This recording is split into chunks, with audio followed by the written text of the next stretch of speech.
This is Edward E. Mosley Jr. I want to talk to you today about a very important topic that I think is huge. A lot of organizations struggle with this. And as you can see behind me, it's called organizational failure. Yes, organizational failure. So the big question is, why do most organizations fail? I'll give you a couple seconds to talk about that or think about that. Why do most organizations fail? You know why? It's because they fail to change. They fail to accept change. That's why most organizations fail. And those organizations that are very successful, they do an awesome evaluation, they do an awesome change model, and they implement the change that was discovered. On the flip side, those organizations that don't make those implemented changes, they don't change. But the question is why? Why does this happen?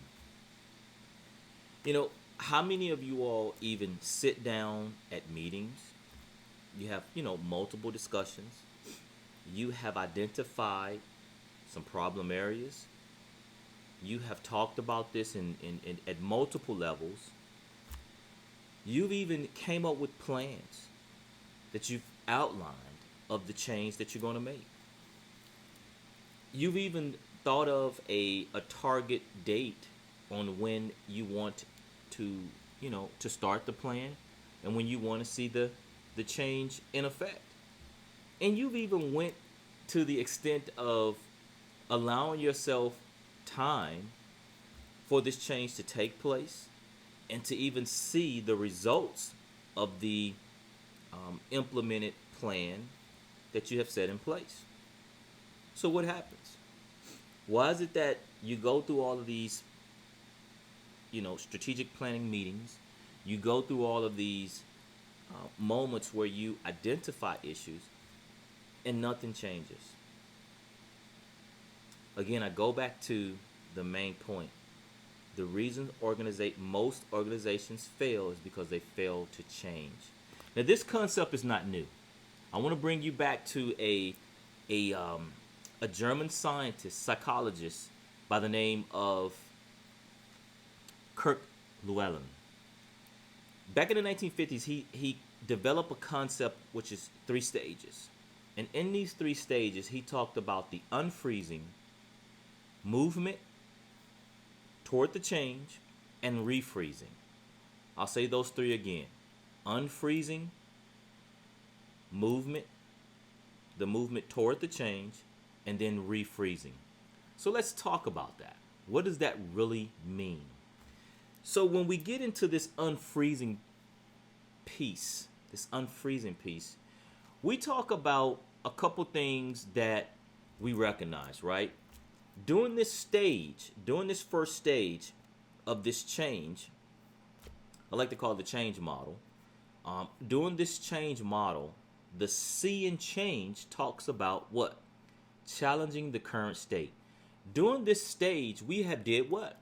We've identified something wrong. We have identified something that that needs to change, and we want to know why. Why do we need? Why is something happening? Why are we going down this path? Why didn't we meet those goals? Why are we still having these issues? It's that big why.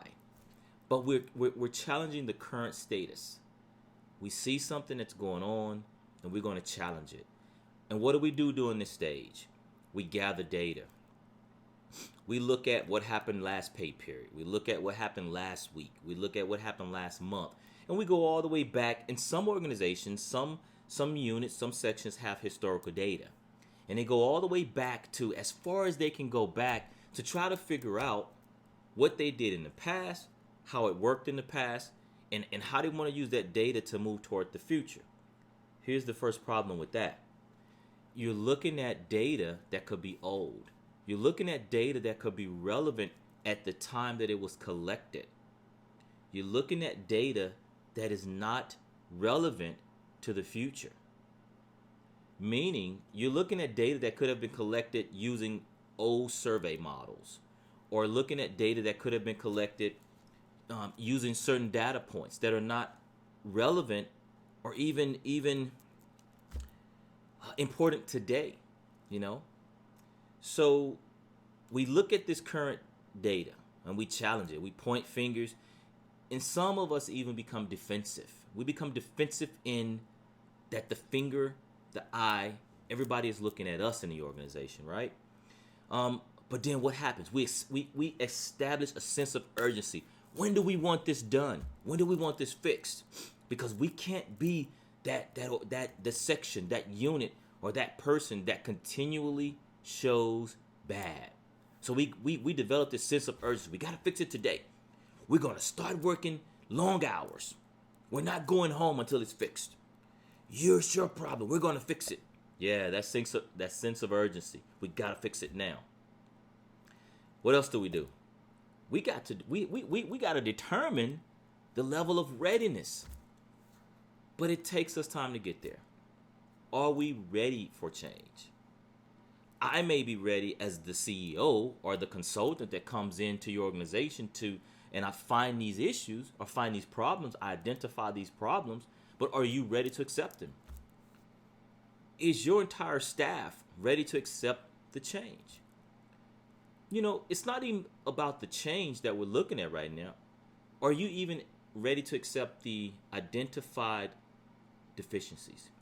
See, a lot of times organizations, they do surveys, they do groups, climate surveys, culture surveys, exit surveys, stay surveys. We do a lot of these things, and we have conversations about what we have found.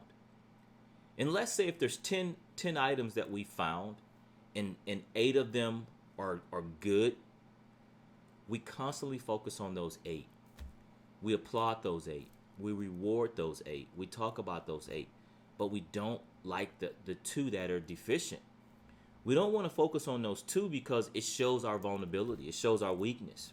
But again, it goes back to that first stage of unfreezing. We have done something so long in a certain way. Just because we're looking at changing to a new direction doesn't mean that we were wrong. It just means that we may need to look at it a little different from where we are right now. The other part of that is the movement toward the change. You know, we have these planning groups, we have these guiding groups, and we come up with these awesome objectives that align to the mission, and they sound good on paper, but we don't move toward that new direction. What do? We fall back to the old way of doing business because we are comfortable there. We're comfortable in that state.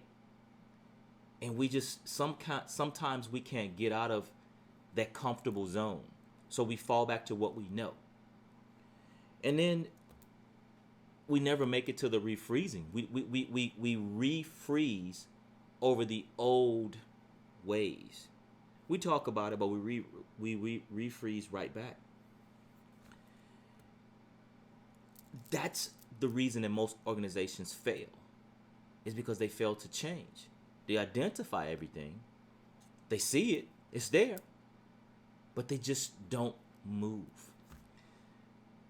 So what do we need to do? There's a couple things we can do. We select the change model and we commit to it. We get everybody in alignment with it. See, that's the second stage of this. It's the H in change.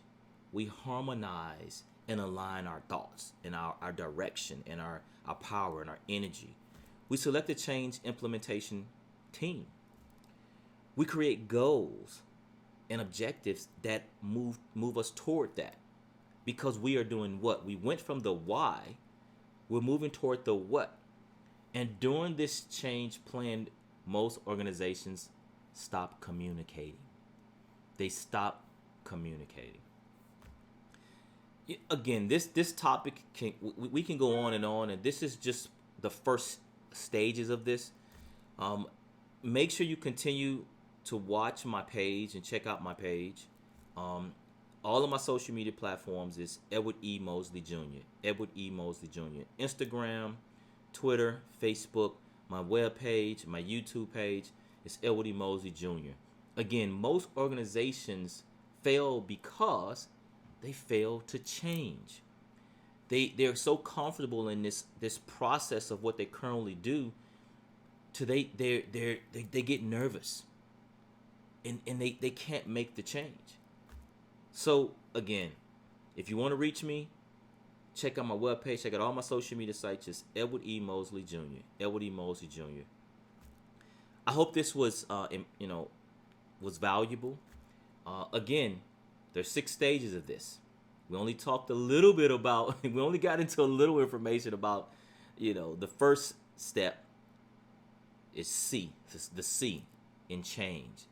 We briefly talked about some of the elements of the H, but there's 4 other stages, and we can definitely go into greater depth and detail of this. If you're interested, hit me up and we can go further. Hey, I hope you enjoyed it. I hope you found something that at least gets you to why most organizations fail. This is Edward E. Mosley Jr. I enjoy having this moment with you and this opportunity just to talk to you. Talk to you soon. Peace.